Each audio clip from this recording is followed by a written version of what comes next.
उत्तराखंड के उत्तरकाशी जिले के धराली क्षेत्र में शनिवार सुबह भीरगंगा नदी में आई भीषण बाढ़ ने जान माल को भारी नुकसान पहुंचाया।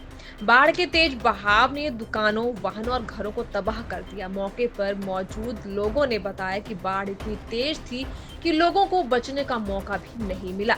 धरारी हरसिल से 3-4 किलोमीटर की दूरी पर स्थित एक छोटा सा कस्बा है जो गंगोत्री जाने वाले मार्ग पर पड़ता है। बता दें कि बादल फटने की घटना से नाला उफान पर आ गया और पहाड़ी से मलबा बहकर आया।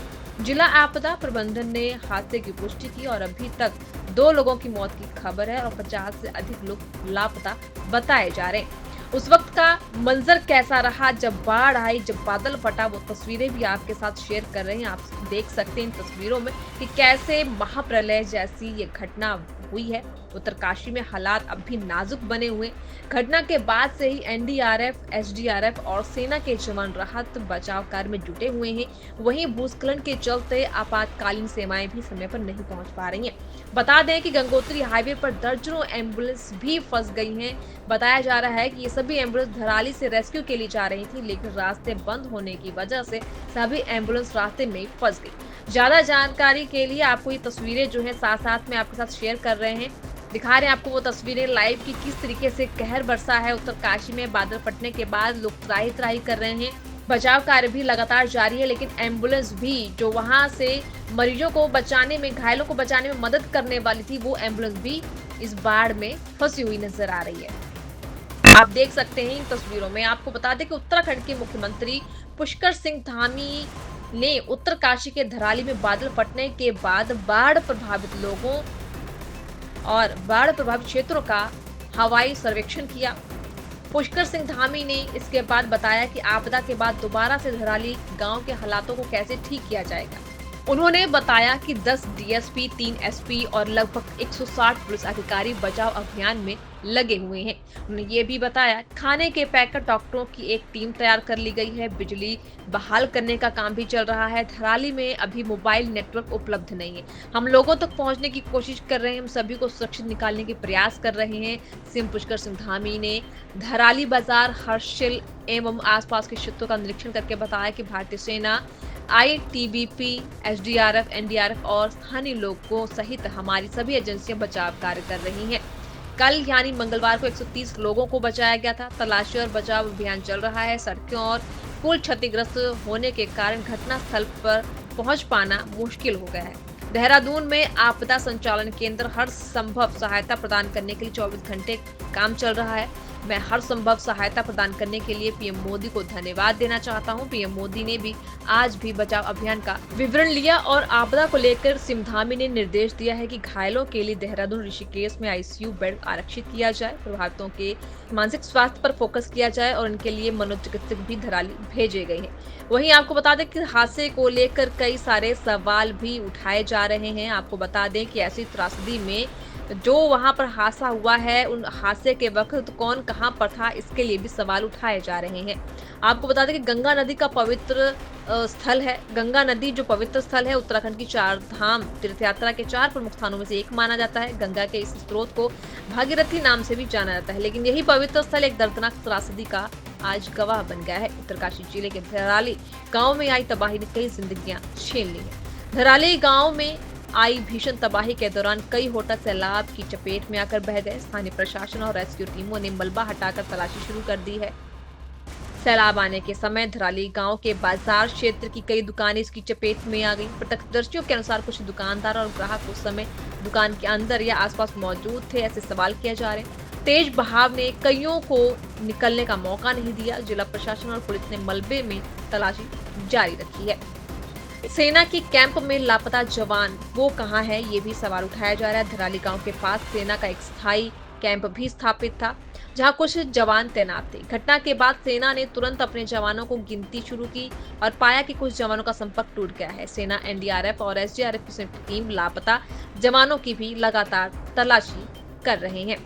धराली गांव के पास एक छोटा सा कल्प केदार शिव मंदिर भी इस सैलाब में दब गया। प्रत्यक्षदर्शियों के अनुसार मंदिर में जो रोज सुबह शाम पूजा होती थी और पुजारी अक्सर वही मौजूद रहते थे। हादसे के समय मंदिर में कोई पुजारी था या नहीं, इसकी पुष्टि अभी तक प्रशासन और स्थानीय लोगों ने नहीं किया। मलबा हटने और तलाश अभियान जो है लगातार जारी है, जब तक एसडीआरएफ की टीम मंदिर क्षेत्र तक भी पहुंची और तलाशी के बाद ही संभावित लापता पुजारी या श्रद्धालुओं को खोजा जा सकेगा। प्रशासन ने कहा कि जैसे ही मलबा हटेगा सटीक जानकारी मिल पाएगी। सैलाब ने धराली गांव के कई घरों को पूरी तरह से ध्वस्त कर दिया। जो आसपास थे, कुछ घरों में परिवार के लोग मौजूद थे जिनके लापता होने की आशंका है। प्रशासन ने अब तक गांव के 130 लोगों को सुरक्षित स्थानों पर पहुंचाया है, लेकिन 70 से अधिक लोग जो हैं वो अभी भी लापता बताए जा रहे हैं। अभी जो हमारा कल धराली की आपदा आई है, उस आपदा में सभी एजेंसियां हमारी वहां पर काम कर रही है। सेना के लोग भी काम कर रहे हैं बचाव और राहत के काम में। आईटीबीपी भी लगी है, एनडीआरएफ, एसडीआरएफ और स्थानीय लोग, सभी लोग आगे आकर, हमारे जनप्रतिनिधि भी, सभी लोग बचाव के काम में लगे हैं। कल लगभग 130 के लगभग लोगों को रात को रेस्क्यू किया गया है और अभी लगातार खोजबीन जारी है। रास्ते में चूंकि काफी ज्यादा मौसम खराब होने के कारण से अनेक स्थानों पर मार्गों का जो संपर्क है वो कट गया है और कुछ पुल भी जो है क्षतिग्रस्त हो गए हैं। उसके कारण से वहां पर पहुंचना भी मुश्किल हो रहा है, लेकिन उसके बावजूद भी सभी एजेंसियां, सभी लोग जो वहां पर पहुंच गए हैं, रेस्क्यू के काम में लगे हैं। हमने राज्य के स्तर पर भी 10 डिप्टी एसपी, 3 एसपी और लगभग 160 पुलिसकर्मी भी इस काम में लगाए हैं जो राहत और बचाव के काम को करेंगे। इसी प्रकार से आपदा राहत का जो परिचालन केंद्र है देहरादून का, वो 24 घंटे काम कर रहा है, 24 घंटे समन्वय बना रहा है। वहां से 3 वरिष्ठ अधिकारी भी इस आपदा के लिए डिप्यूट किए गए हैं, जो यहाँ पर पहले अपनी सेवा देकर गए हैं डीएम के रूप में या अन्य किसी जिम्मेदारी पर यहाँ पर रहे हैं। गृह सचिव श्री शैलेश बगोली को पूरे 24 घंटे के लिए आपदा परिचालन केंद्र का वहाँ पर समन्वय का काम उनके पास है। वो सभी से बात कर रहे हैं, सभी एजेंसियों से सभी प्रकार की आपदा प्रबंधन जो हमारा डिपार्टमेंट है वो सभी प्रकार के जो नए इक्विपमेंट्स हैं उनको उपलब्ध कराने का काम कर रहा है। सेना के हेलीकॉप्टर भी तैनात हैं। जैसे ही ये जो मौसम ठीक होता है तो वो सेना के हेलीकॉप्टरों से भी रेस्क्यू अभियान किया जाएगा। भोजन पैकेट इत्यादि बनाए गए हैं, भोजन सामग्री की कमी न हो। डॉक्टरों की टीम भी बनाई गई है। इसके साथ साथ खाद्य विभाग भी पूरी तरह से एक्टिवेट है। बिजली की जो सप्लाई है, कल पूरी तरह से वो लाइनें क्षतिग्रस्त हो गई थी। बिजली को फिर से रिस्टोर करने का काम तेजी से चल रहा है, नई केबल डालकर, क्योंकि मौसम बड़ी चुनौती वहाँ पर बना हुआ है।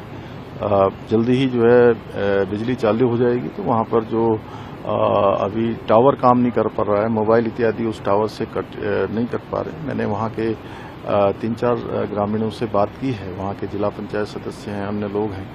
उन्होंने बताया है कि वो सभी से संपर्क स्थापित करने का प्रयास कर रहे हैं। हमारा हर संभव प्रयास है कि सभी को जो है सुरक्षित निकाला जाए। एक एक जान हमारे लिए बहुत कीमती है।